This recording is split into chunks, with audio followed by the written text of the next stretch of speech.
So, hey, what did you think of Richard's interview yesterday? Because I have a comment on it, too. Go ahead. I disagreed with him about retiring Vince's number.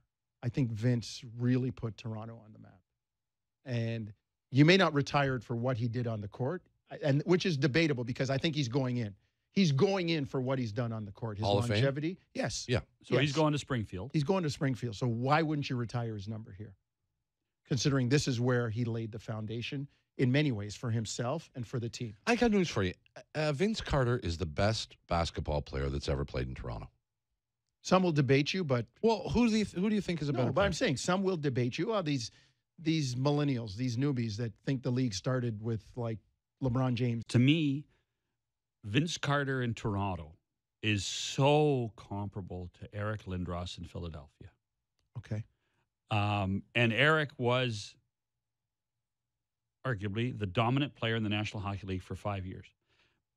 He played longer than that, but for the 5 years in Philadelphia, that was his heyday. Well, you know what?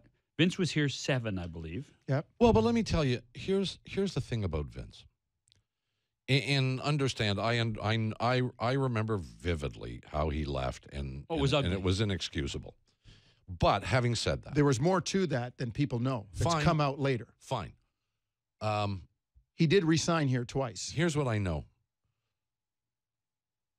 If any basketball network puts together a list of the 10 most dynamic moments in the game in history, Vince Carter in the slam dunk contest is on that list. If it's not number one on that, Absolutely. on that list, it is on that list and will be on that list forever. Number 2, Vince Carter, I believe in 3 successive years, not only was named to the All-Star team, but was the leading vote getter. Number 1 vote getter in Canada.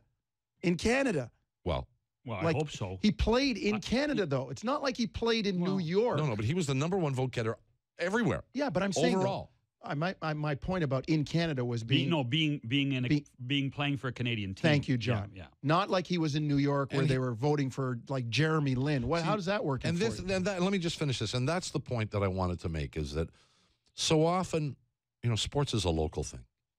And fans of a particular team invariably overemphasize players that have played for their team. The Toronto Maple Leafs have had some really nice players, but are they in the upper echelon of the great players in the history of the National Hockey League? No, they aren't. They aren't. Simple as that. Vince Carter was recognized by basketball fans around the world. Around the world, yep. As one of the premier players and probably the most dynamic, exciting player of his time. Ask the guy to your left. Do ratings not drive things? Here's what I would say, just to compliment what Bob said, is that was he the best player? No. But in the last quarter century, if you put a list of influential players in the game, Vince Carter's on the list. He's right Vince there. Carter's in the top 10. I'm a hard ass about things like retiring sweaters or jerseys or numbers and putting people in halls of fame.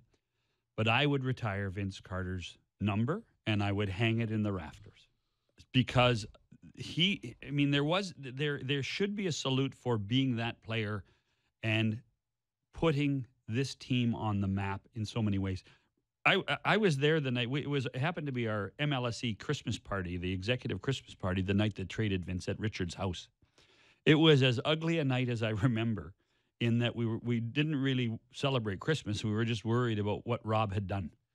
And that Babcock, to me, the general manager. and that I still remember vividly. Everybody glued to the television, waiting for a reaction. And this was supposed to be in the middle of a holiday celebration. I was in the hotel in Indy that I saw him at 1:30 that afternoon, and he was preparing Christmas gifts to be sent out. It was December 17th. You're right, John, about a week before Christmas. And then we get to the arena, and there's a little buzz going on about what's going on. Vince, he's been traded. The producer, and John, as you know, sent somebody back to the hotel to get him to see if he'd say something, and he opened the door like a crack, an inch, sorry, I'm not coming out. And he flew back on the plane with us, sitting beside Jalen Rose. who had just been, was traded to Toronto because Vince had never been traded, and the two of them sat there. And then, the irony of it all, he comes back, a week later and beats Toronto at the buzzer playing for the Nets. Crazy. But I do think now, and I understand all of Richard's angst yesterday, and I believe it was angst personally and professionally for what Vince and his family did to this organization. Yeah, and I because understand they did do things. They did do things. Yes. Make no mistake about it. Vince, in the last year and a half that Vince was here, was miserable. It was miserable for him. It was miserable for all of us that worked there. It was horrendous. And can you hold a grudge? Yeah, you're human. You hold a grudge. But should his number be retired? Should the sweater be retired or jersey? Absolutely. Was it Vince who brought the end of his career in Toronto to fruition? Was it his mom? Was it Raptor management? It was all of the above, Bob. And Richard said that yesterday. Yeah, he was bang on. It was all of the above. It wasn't working. But remember, this was, and Richard said he would have had to, if he had vetoed it, he would have had to fire Rob Babcock. Well, but that led me to... And 6 months later, he did. And that led to me to believe... He should have fired him anyway. That led me to ask the question, why the heck did you fire Glenn? Why did you fire Glenn Grunwald, who had a better pulse, a better sense of that pulse for that organization in the long and short term? If Gigi had stayed, or if they'd made Gigi the general manager at that point, right, instead of Babcock, do you think Vince would have stayed? Absolutely. But you remember... Absolutely, because as you said, John, with the pulse, and Glenn is a people person.